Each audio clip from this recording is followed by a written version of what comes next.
Bab 173. Bagaimana ini tidak masuk akal? Bagaimana bisa begitu tidak masuk akal? Aku sangat marah. Li Linzi ini sama sekali tidak menganggap kita serius. Sial, brengsek, sial. Dalam keadaan linglung, Pang Zun mendengar makian dari Tuan Chen yang botak. Tapi wajahnya sangat sakit hingga otaknya juga sakit, dan dia tidak bisa membuka matanya, jadi dia hanya bisa mendengarkan dan bahkan tidak bisa mengucapkan sepatah kata pun. Setelah Kapten Chen menyelamatkan Pang Zun dan yang lainnya, dia tidak terburu-buru melepaskan mereka. Sebaliknya, dia membawa mereka kembali ke pemerintahan dan berencana menunggu Pang Zun bangun sebelum menanyakan beberapa detail tentang Li Linzi. Namun sekarang Pang Zun dipukuli dengan sangat parah. Pria bernama Dale itu sangat kejam sehingga meskipun Pang Zun sudah diberi obat, bengkaknya masih belum mereda dan dia belum bangun setelah 1 malam. Saat langit mulai memudar, sebuah kereta dan beberapa kuda berlari kencang di jalan resmi dari Gunzu menuju Rongdong.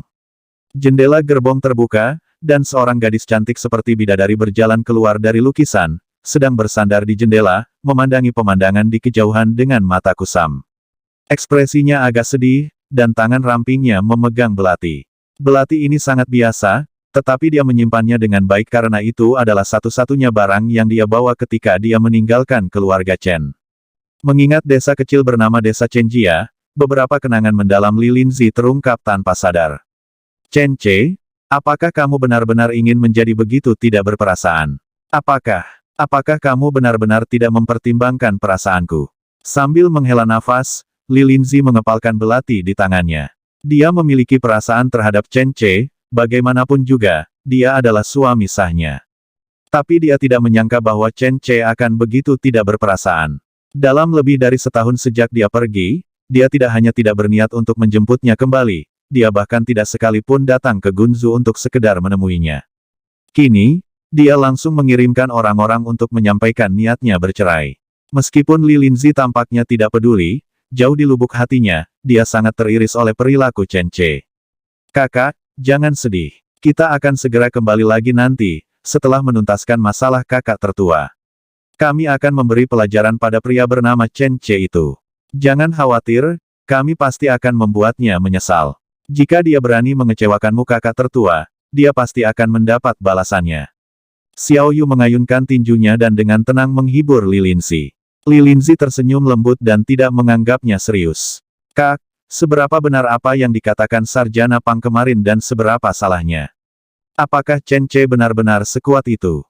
Li Linzi menggelengkan kepalanya, jangan dengarkan omong kosongnya. Bagaimana dia bisa begitu kuat?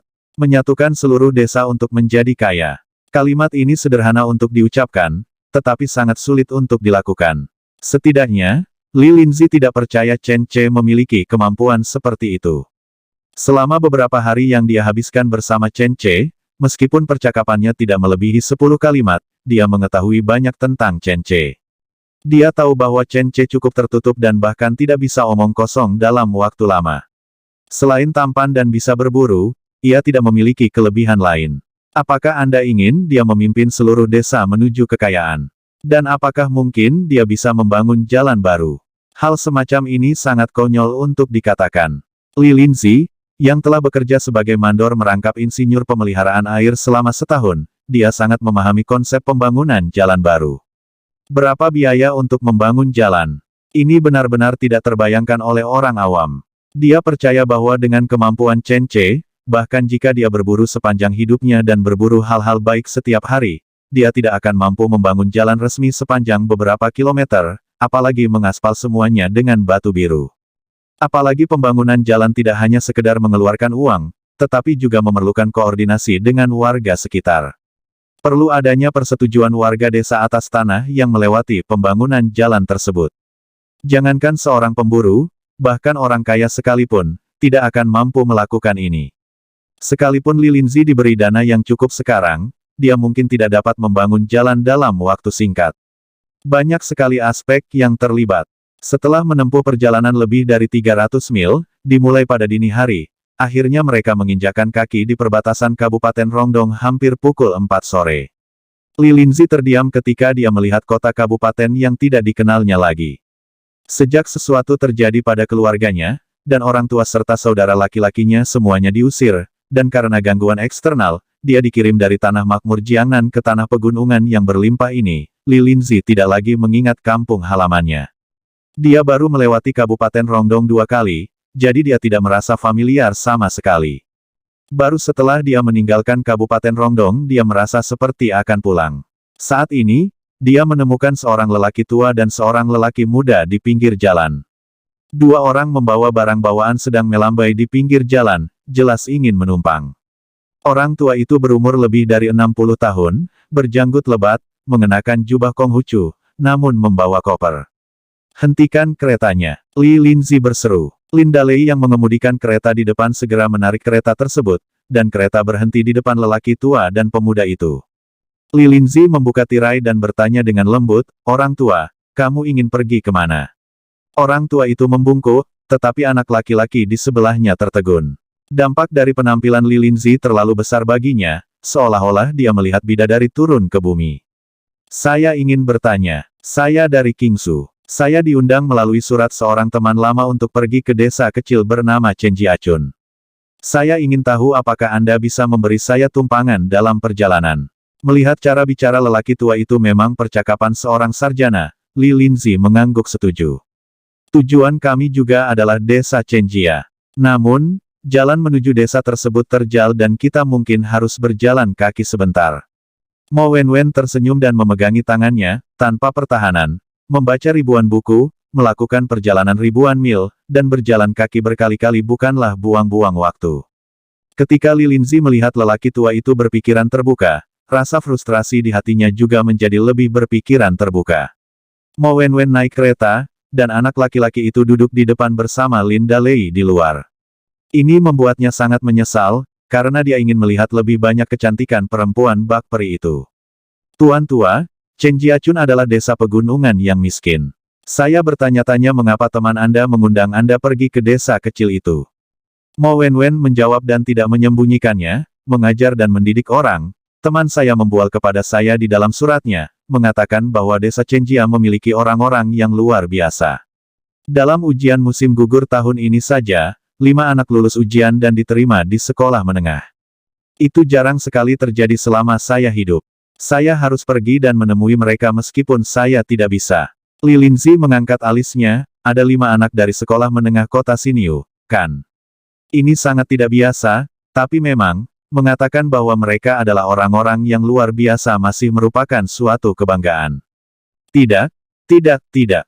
Mo Wenwen melambaikan tangannya, "Apa yang teman saya katakan adalah bahwa mereka hanya dari satu desa saja, desa Chenjia. 5 kandidat mengikuti ujian musim gugur untuk anak-anak, dan mereka mendapat 5 tempat teratas di sekolah menengah, dan mereka semua juara. Semua lulus ujian, mendapat 5 tempat teratas di wilayah ini." Li Linzi membuka mulutnya sedikit, lalu tertawa. Sesaat seperti bunga pir yang mekar pertama kali, harum dan putih disinari cahaya bulan. "Saya khawatir teman Anda telah menipu Anda. Belum lagi desa kecil Chenjia. Bahkan di kota Xinyu tidak dapat memiliki 5 siswa teratas di sekolah menengah pada saat yang bersamaan. Anda mungkin tidak tahu bahwa hanya ada lebih dari 100 rumah tangga di desa Chenjia, dan anak-anak di dalamnya bahkan tidak bisa membaca satu pun karakter Mandarin. Bagaimana mungkin 5 anak tiba-tiba lulus ujian? Terlebih lagi, mereka berada di 5 besar." Li Linzi menggelengkan kepalanya saat dia berbicara, jelas menyesali informasi konyol ini. Dia mengira ini adalah lelucon yang dilakukan oleh teman Mo Wenwen. Jika tidak, siapapun yang mengetahui sedikit tentang situasi di Chenjiachun tidak akan bisa datang jauh-jauh dari Kingsu. Mo Wenwen mengerutkan kening, "Bagaimana mungkin? Teman saya sepertinya tidak mungkin menipu saya. Dia memberitahu saya melalui surat bahwa ada sebuah sekolah di Chenjiachun dengan 300 siswa, dan dia sangat menginginkan guru terkenal seperti saya untuk datang ke sini. Dia juga mengatakan bahwa dia akan membangun rumah yang indah untuk saya, jadi saya tidak perlu khawatir tentang makanan dan penginapan, dan saya akan menerima pembayaran bulanan sebesar 6 tael perak." Li Linzi menggelengkan kepalanya, menjadi semakin yakin bahwa Mo Wenwen telah ditipu. Dia memandang Mo Wenwen dengan penuh simpati dan bertanya, "Belum lagi 300 siswa, bahkan 30 tidak dapat ditemukan. Dan penduduk desa di desa Chenjia harus khawatir tentang pajak tahunan bahkan senilai 1 tael perak di akhir tahun. Bagaimana desa pegunungan kecil yang miskin dan terbelakang bisa menawarkan gaji setinggi itu untuk mengundangmu?" 60 tael perak per bulan, dana pendidikan semacam ini adalah profesi bergaji tinggi, apalagi sebuah desa kecil, bahkan di daerah Jiangnan yang makmur. Apakah bapak tua ini benar-benar tidak memahami pasar? Atau apakah dia terlalu mempercayai temannya? Teman seperti ini sungguh berbahaya. Bepergian ribuan mil untuk menipu orang, apakah hanya untuk membuat diri sendiri bahagia? Li Linzi merasa sangat kasihan pada Tuan Mo Wenwen. Mo Wenwen sedikit tercengang dan terus bergumam pada dirinya sendiri, seharusnya tidak demikian. Karakter Tuan Hongwen dapat dipercaya. Bagaimana dia bisa menipu saya? Tidak, bisakah seseorang berpura-pura menjadi dia? Dan menulis surat atas nama dia? Tapi itu tidak mungkin. Tulisan tangan surat itu adalah milik Tuan Hongwen, dan tidak ada orang lain yang bisa memalsukannya. Mo Wenwen nyaris melewatkan pertahanannya. Li Linzi menatapnya dengan penuh simpati, tapi dia tidak punya cara yang lebih baik. Kota Xinyu telah terlihat. Li Linzi pasti familiar dengan tempat ini, karena saat dia tinggal di desa sebelumnya, dia menemani Chen Ce berjualan barang gunung di jalanan. Jalanan di sini meninggalkan jejak dirinya dan Chen Ce.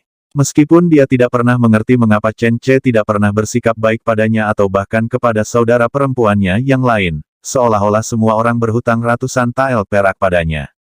Namun meskipun dia tidak memiliki kerabat pada saat itu, dia masih memiliki rasa memiliki yang kuat terhadap Chen Ce, berpikir bahwa jika kamu menikahi seekor ayam, ikutilah ayam itu, dan jika kamu menikahi seekor anjing, ikutilah anjing itu. Sekarang dia kembali ke sini, mengingat semua yang terjadi di masa lalu, dia merasa sedikit kesepian dan sedikit sedih.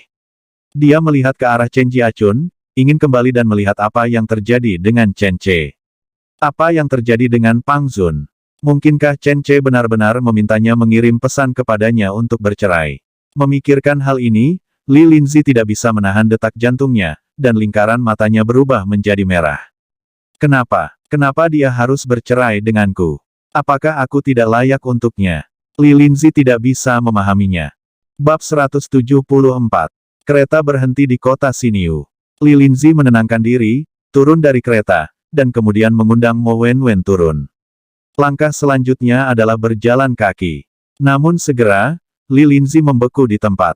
Karena dia menemukan bahwa jalan yang familiar menuju desa Chenjia telah hilang.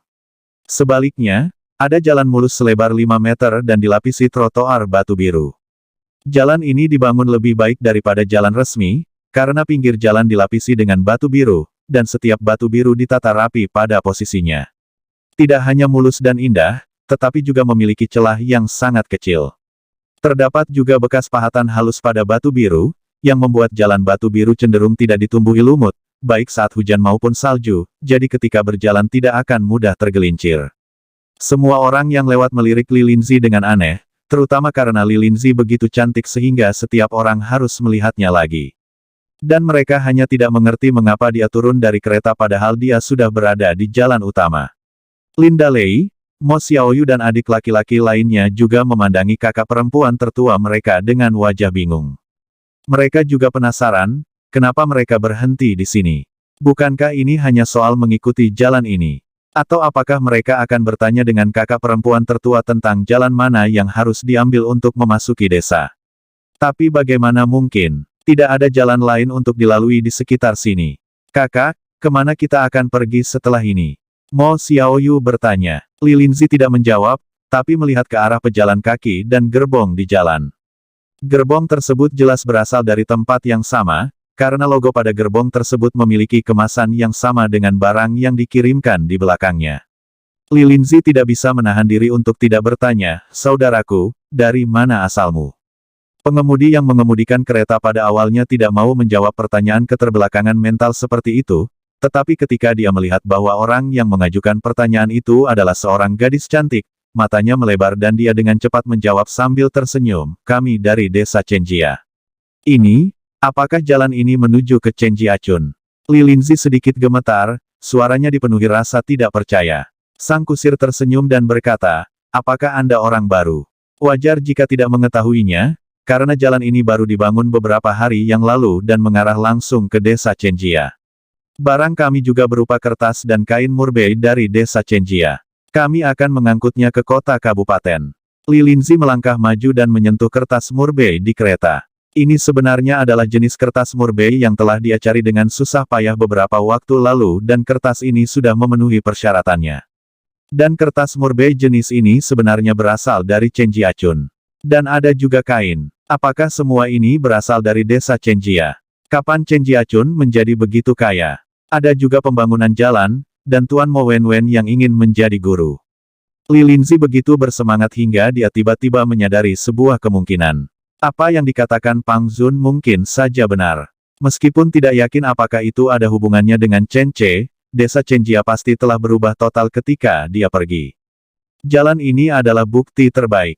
Ayo masuk ke kereta. Dia tidak sabar untuk kembali dan melihat-lihat. Dia masuk ke dalam kereta lagi dan mendesak Lin Dalei untuk bergegas. Semua orang berada di jalan lagi, dan Li Linzi melihat melalui jendela melihat perubahan di luar.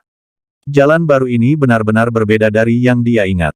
Dia bahkan tidak percaya bahwa ini adalah jalan menuju desa Chenjia. Dia tidak bisa melihat jalur aslinya sama sekali.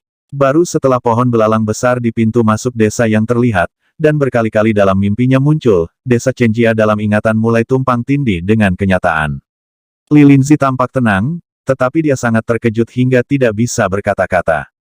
Benar saja, desa Chenjia sudah berubah dan berbeda, kereta justru bisa melaju langsung ke desa tersebut. Semua jalan di desa ini terbuat dari batu biru. Masih banyak lagi rumah di desa ini. Desa yang dulunya kumuh dan berantakan kini menjadi bersih dan rapi. Ada sebuah pabrik di desa, dan asap putih keluar dari cerobong asap yang tinggi, seperti awan putih. Ada banyak turis, dan semua orang, seperti Li Linzi, memandang pemandangan yang menenangkan ini seperti orang barat. Penduduk desa di desa tersebut sedang bekerja di ladang. Ladang tersebut ditanami pohon murbei. Kini pohon murbei sudah tidak berdaun. Penduduk desa mengambil gunting dan memotong dahannya satu persatu, yang kondusif untuk awal musim semi pada saat yang sama. Cabang-cabang yang dipotong dapat dikirim ke pabrik kertas untuk membuat kertas murbei untuk didaur ulang.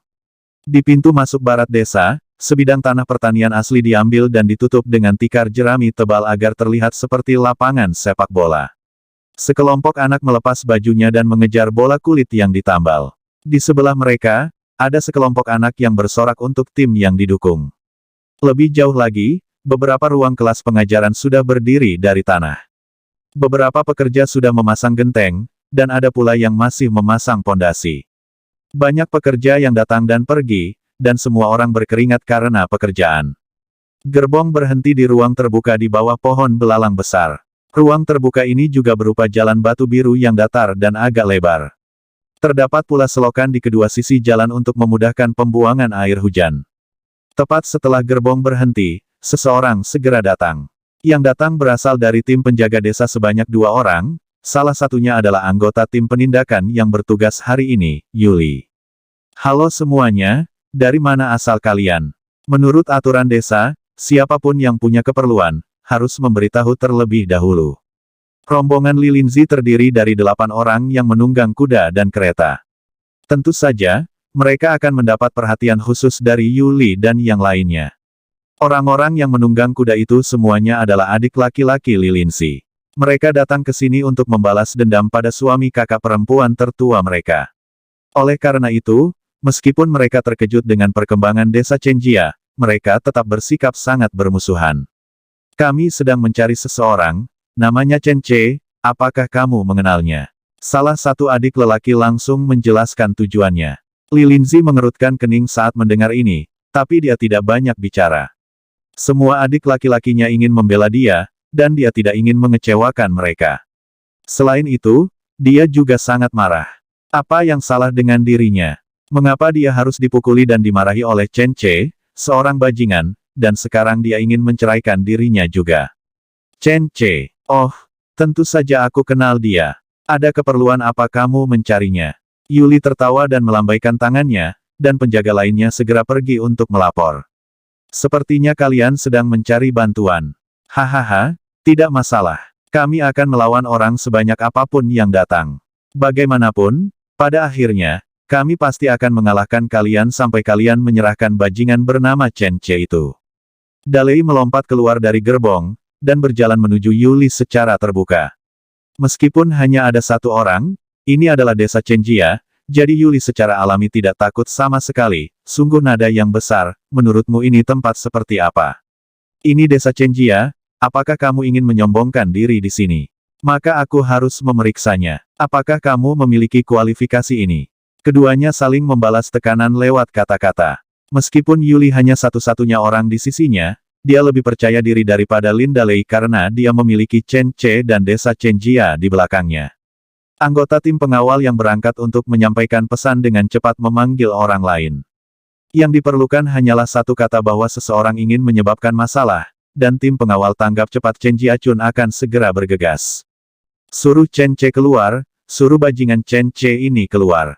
Jangan mengira kami takut padamu karena jumlahmu banyak. Saat aku mulai berkelahi, kamu masih bermain-main di lumpur.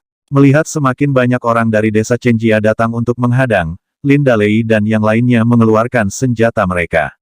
Senjata mereka pun bermacam-macam, ada yang galah bahu, ada yang bor baja, dan ada pula parang tajam. Meskipun senjata-senjata ini tidak seragam, mereka semua adalah orang-orang yang bertempur paling kuat di lokasi pembangunan Litianba selama beberapa tahun ini. Melihat orang-orang ini datang dengan niat buruk, para penjaga desa Chenjia dengan cepat melompat ke segala arah. Pada saat yang sama, busur tangan mereka sudah digantung dan siap ditembakkan kapan saja.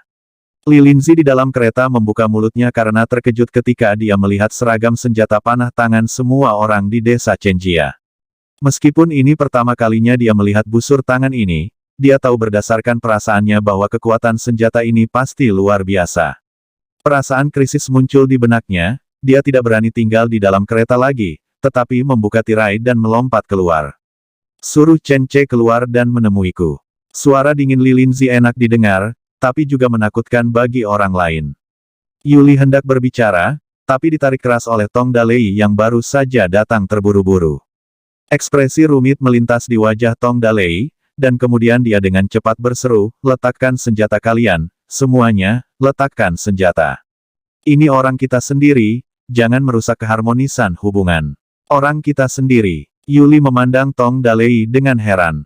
Dia tidak mengerti, bagaimana orang-orang dengan kesombongan seperti itu bisa menjadi orang mereka. Terlebih lagi, ketika dia mendengar Lin Dalei dan yang lainnya berbicara, aksennya tidak terdengar seperti aksen penduduk asli. Dia terdengar seperti dari orang luar daerah. Tong Dalei mengedipkan mata padanya dengan marah, lalu berkata dengan suara rendah, "Pergi dan jemput Tuan, beritahukan bahwa saudari Li Linzi sudah kembali." Yuli tiba-tiba merasa nama itu terasa sangat familiar. Namun pikirannya relatif sederhana dan dia benar-benar tidak dapat mengingat siapa nama ini. Jadi dia tidak memikirkannya lagi, mendengus, lalu lari mencari Chen Che. Penjaga lainnya dengan patuh menurunkan senjatanya. Tapi Lin Dalei dan yang lainnya masih memegang senjata mereka dan terus mengutuk. "Siapa salah satu dari kalian yang bernama Chen Che? Hei, cepat minta Chen Che untuk berbicara, kalau tidak jangan salahkan kami karena bersikap kasar."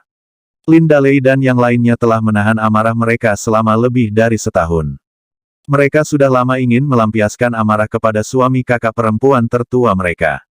Sekarang mereka akhirnya tiba di desa Chenjia, saudara-saudara yang menganggap mereka adalah keluarga Li Linzi tentu saja ingin mendukung Li Linzi dengan gila-gilaan. Tong Dalei mengabaikannya, tapi berjalan menuju Li Linzi dan berkata sambil tersenyum masam, "Saudariku, Nyonya Linzi, selamat datang kembali di desa Chenjia." Setelah ragu-ragu sejenak, Li Linzi mengangguk, menjawab, dan berseru, "Saudara Dalei, sudah lama tidak bertemu, bagaimana kabarmu? Kamu tampak sehat." "Saya baik-baik saja. Bagaimana denganmu, Saudari Linzi?" "Tampaknya kamu baik-baik juga. Beberapa waktu yang lalu, Chen Che dan aku berbicara tentang meluangkan waktu untuk pergi ke Gunzu dan menjemputmu. Aku tidak menyangka kamu akan kembali sendiri secepat ini. Kalau begitu, apa kamu sudah selesai dengan pekerjaan sampingannya?" Ketika ditanya tentang masalah ini, hati Li Linzi tiba-tiba terasa masam, dan dia menjawab dengan senyuman sedih, "Bukankah Chen Che sudah mengirim orang ke Gunzu untuk menyampaikan berita rekonsiliasi perceraian kepadaku? Bukankah aku harus kembali sekarang? Saudaraku Dalei, sekarang aku sudah sampai sejauh ini, kamu tidak perlu mengatakan hal baik untuknya, kan?" Tong Dalei terkejut, "Mengirimkan seseorang untuk menyuruhmu bercerai. Kapan itu terjadi? Bagaimana mungkin? Chen Che sangat sibuk akhir-akhir ini, bagaimana dia bisa melakukan hal seperti itu. Meski sudah lama tidak bertemu Li Linzi, Tong Dalei akan tetap tertarik dengan kecantikannya saat melihatnya lagi. Sangat tidak mungkin seorang pria ingin menceraikan kecantikan secantik itu. Bab 175. Pernyataan Tong Dalei bahwa Chen Ce begitu sibuk sekarang jelas berlebihan, itu hanya untuk membersihkan nama Chen Ce. Faktanya, Chen Ce sekarang sangat santai, dia begitu bebas sehingga dia menangkap udang karang untuk kedua kalinya dan memakannya dengan cara yang berbeda. Kali ini, dia mengubah cara memasaknya, dikukus dan diberi daun bawang, tapi sayangnya tidak ada bawang putih. Kalau tidak, dia bisa memakannya utuh. Saat dia sedang makan udang karang dengan nyaman, Chen Ce mendengar Yuli berlari dari pintu masuk desa, terengah-engah. Tuan, Tuan, banyak orang datang ke pintu masuk desa, dan mereka cukup agresif. Pemimpinnya adalah seorang gadis bernama Li Hei, siapa namanya, saya lupa. Lagi pula, dia sangat cantik. Pergi dan lihatlah, dia masih berbicara sangat kasar, perkataannya mirip dengan wanita yang Tuan campakan di luar. Teman baik, satu kalimat bisa menyinggung 4 orang. Chen Ce memandang pria besar konyol ini dengan heran. Tidak, sobat, apakah kamu tidak punya otak? Tidakkah kamu melihat bahwa aku sedang makan udang karang bersama ketiga istriku? Apa maksudmu dengan mengatakan ini sekarang? Bukankah ini akan memicu konflik keluarga? Apakah kamu tidak takut aku akan disetubuhi oleh mereka bertiga di malam hari? Maukah kamu menyelamatkanku jika terjadi perkelahian? Tapi ketiga wanita dari keluarga Chen jelas tidak pemarah. Mereka hanya menatap Chen Ce pada saat yang sama, dan kemudian menanyakan beberapa pertanyaan masam. Kapan suamiku punya waktu untuk bisa menemui gadis cantik di luar? Liu Xiaoxiao bertanya dengan masam. Benar, Huo tidak akan membawa keluarganya ke sini setelah dia selesai. Apa kamu takut keluarga kita tidak bisa menghidupinya? Jangan khawatir, dengan kemampuan suamiku, kita bisa membesarkan 8 atau 10 saudari lagi kemampuan. Luo Sanshan berucap sedikit sedih. Qiyu Yaoer memasukkan ekor udang ke dalam mulutnya, lalu menjilat minyak udang dari sudut mulutnya dengan lidahnya yang berwarna merah muda dan harum. Keluarga kita tidak kekurangan uang, kita dapat membesarkan 10 atau 8 gadis kecil lagi. Oke, tapi apakah tubuh suamiku bisa menahannya? Kakak-kakak, sepertinya kita tidak bekerja keras, jadi suami kita masih punya kekuatan untuk makan makanan liar di luar. Qiyu Yaoer memiringkan kepalanya dan berpikir serius. Seolah-olah mereka mengerti, ketiga harimau itu berlari ke belakang Chen Ce. Mereka berdiri dan menarik punggung Chen Ce dengan cakar mereka, seolah-olah mereka sedang menuduh bajingan ini berselingkuh. Ayo, ayo. Chen Ce memberi mereka makan 2 udang karang berdaging kepada seekor harimau sebelum menyuruh mereka pergi. Anak ketiga hanya mempunyai makanan yang cukup untuk mengisi giginya, namun ia langsung menyerah menjadi juri meja makan. Jangan terburu-buru menghakimiku. Apa kamu tahu apakah aku sudah melakukannya atau belum? Yaoer juga selalu mengikutiku. Aku tidak punya kesempatan untuk melakukan hal seperti itu. Lagi pula, kalian sudah sangat cantik dan baik hati, bahkan jika aku ingin mencari wanita, tidak perlu memakai cara licik. Di era ini, berkat hukum dinasti Zhou, tidak perlu merasa bersalah terhadap poligami seperti di masyarakat modern. Bukan hanya Chen Ce sendiri yang tidak perlu merasakan rasa bersalah seperti ini, bahkan ketiga istrinya pun tidak merasa ada yang salah. Suamiku benar, tapi sekarang orang-orang itu datang ke rumah kita. Ayo pergi dan lihat. Jika dia terlihat baik, kami akan menerimanya menjadi saudara. Luo Sanshan menyekat tangannya dengan gembira dan lebih dulu berlari ke gerbang masuk desa. Hewan-hewan kecil itu ingin mengikuti, tetapi dia memarahi mereka untuk tetap tinggal di rumah. Meskipun mereka ingin pergi, mereka hanya bisa tetap di tempat mereka berada karena perintah Luo Sanshan. Itulah keahlian anak-anak kecil ini, mereka patuh. Liu Xiaoxiao dan Qiyu Yaoer juga segera mengikuti. Dari ketiganya, Liu Xiaoxiao dan Qiyu Yaoer baik-baik saja, tetapi Luo Sanshan memiliki sifat yang umumnya hanya dimiliki laki-laki, dan itu adalah nafsu.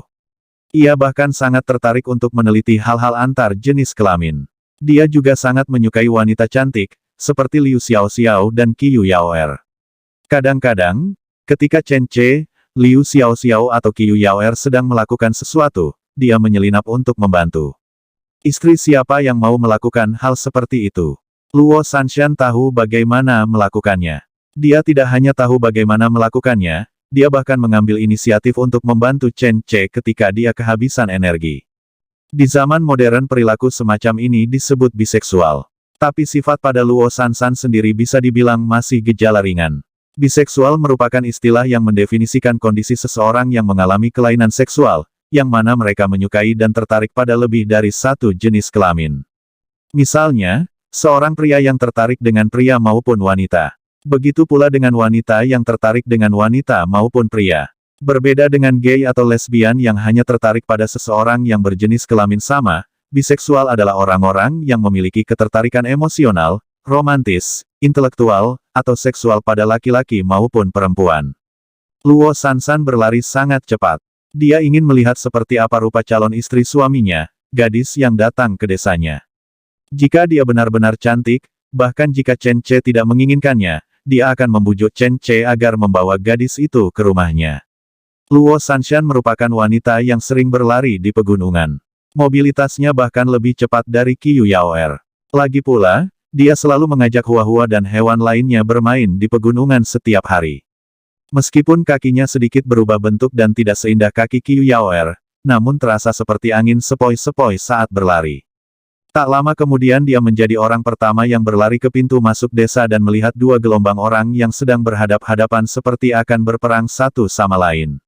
Luo Sanshan juga menjadi gugup, karena dia tiba-tiba teringat adegan ketika dia berhadapan dengan ibu hua-hua, si harimau pemakan manusia. Itu adalah momen krisis terbesar bagi seluruh desa Chenjia. Pada saat itu, harimau pemakan manusia dibasmi. Jika tidak, semua orang khawatir setiap keluarga di desa Chenjia harus berkabung. Sejak saat itulah penduduk desa Chenjia sepenuhnya mengenali Chen Ce. Luo Sansan mendekat, semakin dekat. Sosok yang sangat cantik berdiri di tengah kerumunan. Salah satu tangannya masih di dada, dan tangan lainnya dengan lembut menyisir rambut dari dahinya. Gerakan sederhana seperti itu, ketika dilakukannya, justru memberikan perasaan yang sangat menawan. Luo Sanshan memandangnya dan merasa sangat akrab, seolah-olah dia pernah melihat wanita itu sebelumnya. Dia dengan cepat menelusuri informasi tentang wanita ini di benaknya. Yuli mengatakan bahwa nama belakangnya adalah Li. Selain itu, wajahnya seperti tidak asing dan merasa sudah mengenalnya. Meskipun ada beberapa perubahan dalam penampilan, yang benar-benar berbeda dari penampilan menyedihkan sebelumnya, tetapi Luo Sanshan langsung menentukan identitas Li Linzi dalam beberapa detik. Dia terkejut pada awalnya, lalu bersorak. Saudari Linzi, ini benar-benar kamu, Saudari Linzi, kamu akhirnya kembali. Hebat, aku sangat merindukanmu. Saudari Linzi. Luo Sanshan terbang ke arah Li Linzi seperti bayi yang menelan makanan. Penjaga di sekitarnya segera dibubarkan olehnya, dan beberapa orang yang telah membisikkan identitas Li Linzi sangat yakin bahwa dia adalah istri kedua Chen Ce. Permusuhan menghilang seketika. Jika menyinggungnya, sungguh akan menjadi sebuah tamparan di wajah mereka, karena dia adalah istri kedua sang tuan. Oh tidak, karena istri tertua tidak ada di sini, maka dia, Li Linzi, secara teori, sekarang adalah istri tertua di keluarga Chen Ce. Melihat Luo Sanshan berlari mendekat, Li Linzi kehilangan akal sejenak. Pikirannya tiba-tiba kembali ke masa ketika dia pertama kali menikah. Pada saat itu, mereka sebenarnya menikah pada waktu yang hampir bersamaan. Luo Sanshan adalah yang paling bersemangat dari 5 wanita saat itu. Dia paling banyak berbicara, dia dan Li Linzi selalu menjadi teman dekat, Chen Ce selalu memukuli dan memarahi mereka. Dia tidak memberi mereka makanan, dan bahkan menempatkan mereka tidur di luar saat tengah malam, membuat mereka tidak bisa tertidur, angin malam membekukan mereka sampai mati. Saat itu, Luo Sanshan menggendong Li Linzi agar tetap hangat, dan diam-diam mencuri bola nasi untuk dimakannya, agar Li Linzi tidak mati kelaparan. Adegan itu terlintas di mata Li Linzi satu persatu seperti film. Ketika Li Linzi mendongak lagi, Luo Sanshan sudah melemparkan diri ke dalam pelukannya seperti angin. Kedua tubuh harum itu saling menempel erat. Kedua dada mereka bertemu menimbulkan gelombang. Itu sangat elastis. Jika Li Linzi tidak mengulurkan tangan dan memeluk Luo Sanshan, dia akan terjatuh karena terkejut. Luo Sanshan memeluk Li Linzi, menepuk punggungnya terus-menerus, dan mencoba yang terbaik untuk mencium wanginya. Baunya masih seperti biasanya, dan dadanya masih terasa familiar. Tenang, Sanshan, kamu akan menghancurkan tubuhku. Li Linzi lebih dewasa dan stabil dibandingkan tahun lalu. Selain itu, dengan begitu banyak bawahan yang menonton, dia dipeluk dan ditabrak oleh Luo Sanshan yang mirip bayi. Ya, dia hampir mencium wajah Li Linzi. Lin Dalei, Mo Xiaoyu dan bawahan mereka semuanya tercengang. Kakak perempuan tertua mereka selalu menjauhkan orang asing darinya. Bahkan orang yang dia kenal seperti mereka tidak bisa dekat dengannya, dan orang asing akan dijauhkan ribuan mil jauhnya. Namun kini, wanita cantik lain justru memeluknya dengan mesra. Menghadapi tatapan terkejut dari segala arah, Luo Sanshan tidak peduli sama sekali. Dia melepaskan Li Linzi, dan kemudian menatap Li Linzi dengan mata lembut yang hampir melebar. Saudari Linzi, berat badanmu turun dan menjadi lebih cantik. Kulit ini, sosok ini, wow, suamiku pasti menyukainya. Luo Sanshan menatapnya dengan mata berbinar. Wajah Li Linzi menjadi sedikit gelap saat itu, siapa yang ingin disukai olehnya Sanshan? Di mana dia? Apakah dia tidak berani datang menemuiku? Atau dia tidak ingin melihatku? Kudengar dia sangat baik padamu sekarang. Luo Sanshan mengangguk dengan keras, lalu dengan penuh semangat memberitahu Li Linzi tentang transformasi Chen Ce. Saudari Linzi, kamu bisa bertemu suamiku nanti. Dia telah berubah sejak lama dan telah menjadi pria yang sangat baik. Dia bijaksana dan sangat perhatian kepada kami saudara perempuan. Dia sangat baik hingga melukai inti tubuhnya. Saudari Linzi, jika kamu kembali, suamiku pasti akan mencintaimu 2 kali lebih besar. Kembali dan membiarkan dia terus memukuliku. Li Linzi menjadi semakin kesal saat dia berbicara. Dia ingat dengan jelas pemukulan saat itu. Tidak, suamiku tidak akan pernah memukul siapapun lagi. Entah itu aku, Xiao Xiao atau Yao Er, mereka semua dirawat dengan baik olehnya sekarang. Lihat aku sudah gemuk. Luo Sanshan berbalik di depannya. Li Linzi memandang serius ke arah Luo Sanshan di depannya. Dia berpakaian bagus, bersih, dan harum. Dia memiliki jepit rambut emas di rambutnya, gelang perak di tangannya, bedak di wajahnya, dan memakai lipstik di bibirnya. Kesan Li Linzi terhadap Luo Sanshan sangat berbeda. Dalam kenangannya, Luo Sanshan berpakaian compang-camping, tipis dan bertambal, rambutnya berwarna coklat dan kusam, menandakan malnutrisi jangka panjang. Dibandingkan dengan sekarang, perubahannya ibarat langit dengan bumi. Tidak lama kemudian, Liu Xiaoxiao dan Qiu Yaoer juga bergegas mendekat. Mereka semua tersentak mendengar nama Li Linzi, lalu berlari mendekat dan memeluknya. Keempat saudara perempuan itu bersatu kembali, tetapi mereka benar-benar berbeda dari sebelumnya. Pasang surut dan kepahitan membuat mata mereka merah. Bahkan Li Linzi merasa seolah ada batu besar yang tertancap di hatinya. Batu besar ini membuatnya tanpa sadar mengangkat kepalanya dan melihat ke arah Chen Ce. Chen Ce berdiri kurang dari 3 meter dari mereka. Dia berdiri di sana dengan canggung. Dia tidak tahu harus berkata apa, karena dia benar-benar tidak ingat Li Linzi ini. Hanya dengan melihatnya, Chen Ce tidak bisa mengalihkan pandangannya. Karena, itu sangat indah, sangat cantik. Bersambung ke bab selanjutnya.